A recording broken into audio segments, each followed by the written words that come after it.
Hi అండి, అందరికీ నమస్కారం. ఇవాళ నేనైతే చికెన్ గ్రేవీ చేస్తున్నానండి.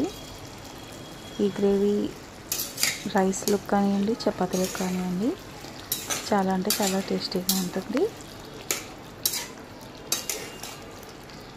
చూడండి, నేను ఇక్కడైతే అరకిలో చికెన్ తీసుకున్నాను.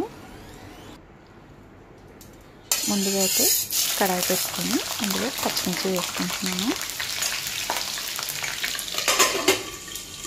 పచ్చిమిర్చి కాస్త వేగాక ఇక్కడ ఎటువంటి మసాలాలు కానీ గరం మసాలాలు కానీ యూజ్ చేయట్లేదండి, చాలా సింపుల్గా చేస్తున్నాను. పచ్చిమిర్చి కాస్త వేగాక ఒక 3 ఆనియన్స్ని సన్నగా కట్ చేసుకొని దాన్ని కూడా బాగా ఎర్రగా వేయించుకోవాలి. అలా వేగిన తర్వాత చూడండి,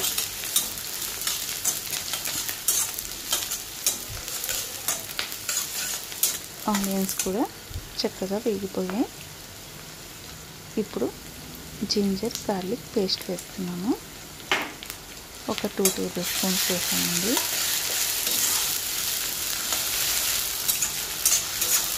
దాన్ని కూడా చక్కగా కలిపేసుకొని ఒక 5 నిమిషాల పాటు మూత పెట్టుకొని కుక్ చేసుకోవాలి. చూడండి, జింజర్ గార్లిక్ పేస్ట్ కూడా చక్కగా కుక్ అయిపోయింది. ఇప్పుడైతే ఒక 2 టమాటోస్ని నేను పేస్ట్ చేసుకున్నాను. ఆ టమాటో పేస్ట్ని కూడా ఇందులో వేసేసాను.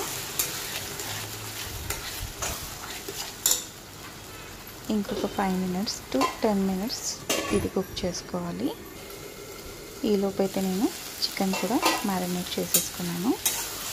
ఇంకొక సైడ్ గ్యాస్ మీద మనం పెట్టుకున్న గ్రేవీ కూడా రెడీ అయిపోయింది.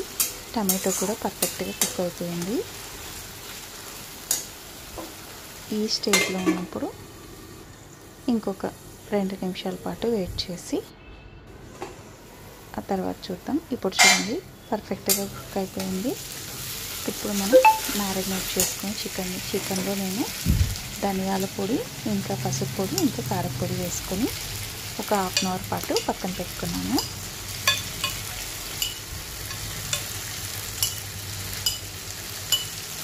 చూడండి, చికెన్ ముక్కలన్నిటిని కూడా వేసేసుకున్నాను. వీటిని చక్కగా కలిపేసుకోవాలి, ఆ మసాలా మొత్తం పట్టేటట్టు.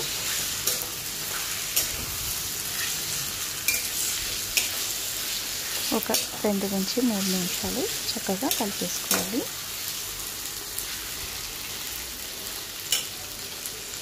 ఇలా కలిపేసుకున్న తర్వాత కాస్త వాటర్ యాడ్ చేస్తున్నానండి.